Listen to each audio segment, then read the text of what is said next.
안녕하세요. 반갑습니다. 미리 보는 3월 5일 목요일 토픽 종목에 대해서 한번 알아보도록 하겠습니다.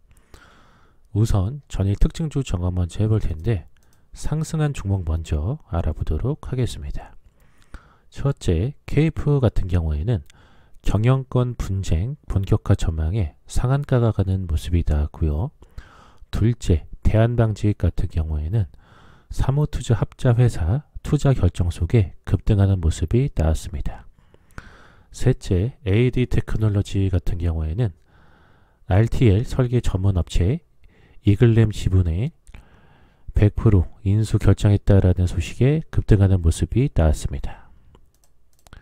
다음으로서 전일 특징주 점검 하락한 종목 한번 알아보도록 하겠습니다.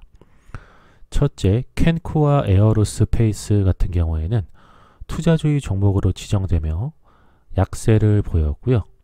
둘째, 대한금속 같은 경우에는 99.99억 원 규모의 유상증자를 결정하며 급락하는 모습이 나왔습니다. 셋째, 대웅제약 같은 경우에는 미국 ITC 변호사가 대웅제약에 대해 메디톡스 균주 사용을 했다라는 의견을 제출하면서 급락하는 모습이 나왔습니다.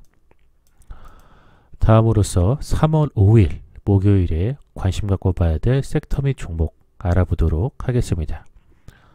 첫째는 황교안 관련주들 관심 갖고 보라고 말씀을 드려보겠는데, 미래통합당은 3월 4일 수요일에 박근혜 전 대통령이 옥중 서신을 통해 통합당 중심으로의 결집을 호소한 것을 환영하면서 총선 승리로 국민께 보답하겠다라고 밝혔습니다.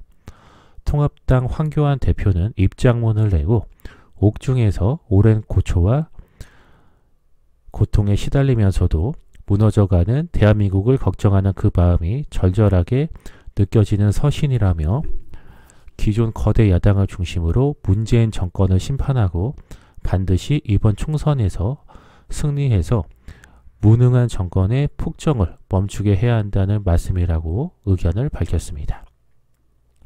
이에 따라서 황교안 관련주인 국일신동이나 TBC, 인터엠, 아세아텍 같은 황교안 관련주들 관심 갖고 보라고 말씀을 드려보겠습니다.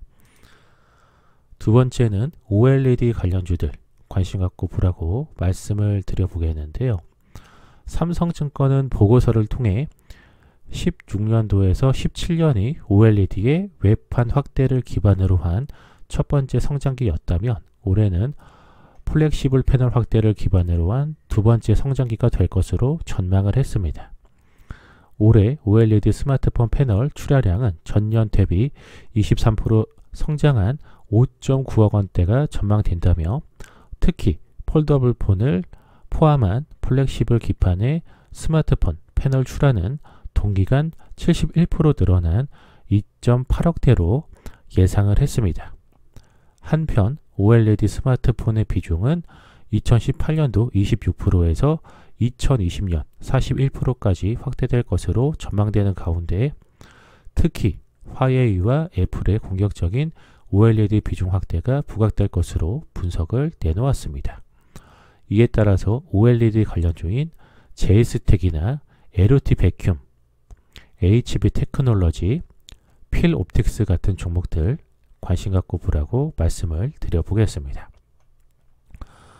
마지막 세 번째로서는 영상 콘텐츠 관련주들 관심 갖고 보라고 말씀을 드려보겠는데요. 삼성증권은 보고서를 통해 코로나19 확산이 예상보다 장기화되는 가운데 드라마 제작사 온라인 동영상 서비스 사업은 실내 활동 증가로 이용률 증가 등의 수혜가 예상된다라고 밝혔습니다. 실제로 IPTV를 통한 콘텐츠 소비, 넷플릭스, 왓챠 플레이 등 OTT 이용량이 늘고 있다며 드라마 제작사와 온라인 동영상 서비스 사업자는 OTT, VOD 등을 통한 부가판권 수익이 늘어날 것으로 전망을 했습니다. 이에 따라서 영상 콘텐츠 관련주 위즈익 스튜디오나 A스토리, 바른손 ENA, 버킷 스튜디오, JYP 엔터 같은 영상 콘텐츠 관련주들 관심 갖고 보라고 말씀을 드려보겠습니다. 여기까지 해서 미리 보는 3월 5일 목요일 탑픽 종목에 대해서 내용 전달 전부 드렸고요. 방송 보시고 유익하신 분들은 좋아요와 구독하기 버튼 누르시고 댓글에 영상 유익하게 잘 봤다라고 남겨주시면 방송하는 데 큰 힘을 얻고 있습니다. 잠깐 시간을 내셔서 동참해 주시면 감사하겠습니다. 이상 방송 마치도록 하겠습니다.